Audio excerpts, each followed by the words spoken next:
రేపు నువ్వు మందిరానికి లేటుగా ఎందుకు వచ్చినావు, నువ్వు విశ్వాసంలో ఎందుకు ఎదగలేదు, నువ్వు ఆత్మీయంగా ఎందుకు బలపరచబడలేదు, వాక్యం వింటే పాపం ఎందుకు పోలేదు, వాక్యం వింటుంటే వైరాగ్యం ఎందుకు కలగలేదు, దేవుని సన్నిధికి వస్తే సమర్పణలోనికి ఎందుకు రాలేదు అని మీ గురించి రేపు నేను దేవునికి లెక్క చెప్పాలా.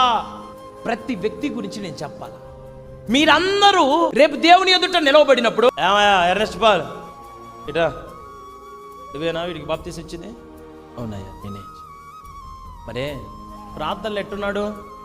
మందిరానికి క్రమంగా వచ్చాడా? విశ్వాసంలో ఎదిగాడా? ఆత్మీయంగా ఒదిగాడా? వాక్యానుసారంగా నడిచాడా? ఈయన గురించి రేపు నన్ను దేవుడు న్యాయపీఠం ఎదుట నన్ను అడుగుతాడు.